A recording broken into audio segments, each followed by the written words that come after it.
Salut à tous, ici William Pérusse. Le gouvernement québécois vient d'adopter une loi interdisant les cellulaires à l'école. Et nos jeunes sont farouchement contre. Parce qu'honnêtement, faut les comprendre, le téléphone cellulaire, c'est un outil essentiel, indispensable à leur apprentissage scolaire. Tu sais, c'est pas comme s'il y avait des dizaines, et des dizaines, et des dizaines de générations antérieures qui avaient complété leur scolarité sans téléphone cellulaire.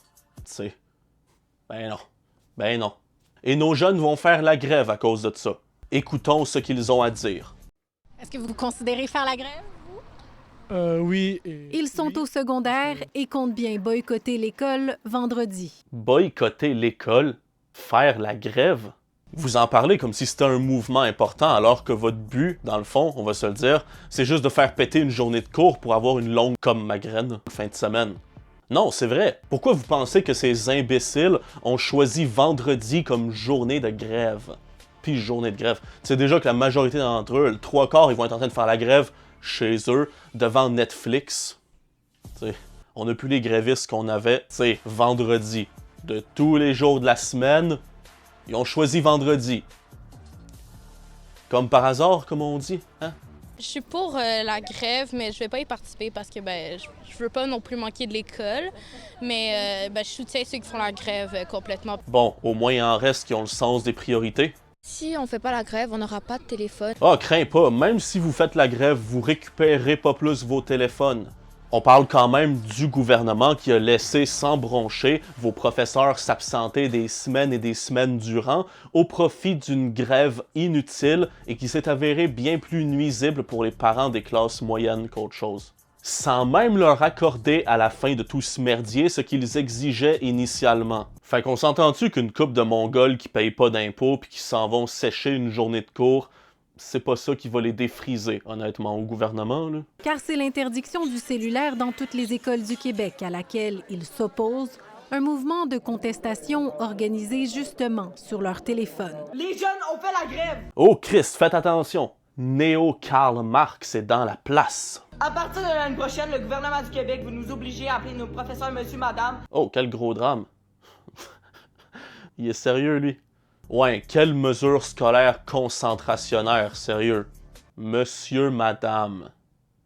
Pour l'horreur, quasiment le nazisme. À cette heure, tu pourras plus appeler tes profs par de doux termes tels que « Hey » ou « Toi ». « Hey, toi, viens ici ». À cette heure, tu vas être obligé de dire « Excusez-moi » au lieu de « Yo » ou « Wesh » comme un hostie d'attardé mental pour avoir l'attention de ton prof. Sombre avenir pour nos jeunes. Et rendre les téléphones illégaux à l'école. Et rendre les téléphones illégaux à l'école, ouais. Illégal. Les téléphones illégaux. Ouais. Vous savez quoi? Je retire tout ce que j'ai dit jusqu'à maintenant, je les appuie dans leur grève, les jeunes. Ramener les téléphones intelligents en classe, c'est au moins le seul truc intelligent qui se trouve sur les pupitres en classe. Fait que... Parce que le téléphone, c'est quand même un moyen pour beaucoup d'élèves d'être bien à l'école. Je suis désolé, mais comme l'a dit un internaute dans les commentaires, si t'as besoin de ton cellulaire pour être bien, c'est parce que t'es rendu au stade de la dépendance. Rien de plus. Ouais, mais nos jeunes ont besoin de savoir l'heure. Ok, achetez une montre. Ou lisez l'heure sur les horloges qu'il y a dans littéralement toutes les salles de classe du Québec. Bon, ok, pas sûr que le Che Guevara blond et ses cellulaires illégaux sachent comment lire l'heure sur une horloge, là. Mais sinon, il y a toujours vos profs, que vous allez vous voyer pour connaître l'heure, parce que le vouvoiement est à la base de toute société francophone qui ne renie pas une importante forme de courtoisie à entretenir entre pairs qui n'ont pas franchi la barrière de la familiarité. Le ministre de l'Éducation, il a dit que c'était pour le cyberharcèlement, sauf que oui, ça se passe à l'école, mais ça se passe aussi en dehors de l'école. Tout comme le gouvernement a dispersé des constables à travers le métro montréalais, parce que de plus en plus de crackheads et de clodos sur le fentanyl s'y réfugient pour y agresser des gens. Pourtant, l'insécurité, galopante car vous vous obstinez à voter à gauche comme des imbéciles, c'est un problème qui affecte tous les recoins d'une grande ville, et pas uniquement les métros. Alors quel intérêt d'envoyer des constables uniquement dans les métros si ça réglera pas le problème complètement? Comprends-tu ce que j'essaie de te dire? Le gouvernement, à défaut d'annihiler complètement le fléau du cyberharcèlement, va contribuer à le diminuer un peu. Ce sera pas une diminution incroyable, faut pas se compter de menterie non plus, mais ça va aider, entre autres choses, que certains crises d'attardés ne filment pas leurs camarades de classe ou leurs enseignants à leur insu pour diffuser ensuite les vidéos un peu partout.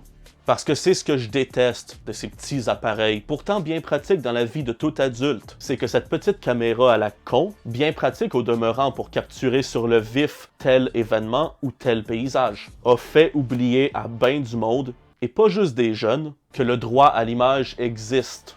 Tout comme certains imbéciles ont oublié que la diffamation est un crime. Mais bon, on y reviendra dans une autre vidéo.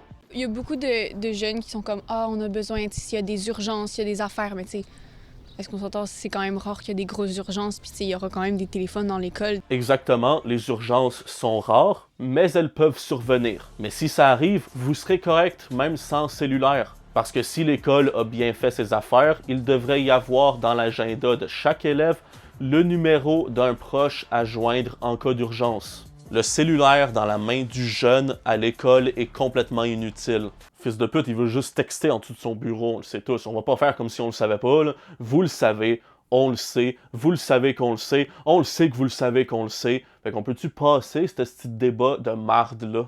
Qui plus est, à mon avis, le cellulaire, ça devrait pas être entre les mains de qui que ce soit qui est âgé de moins de 16 ans. Et encore.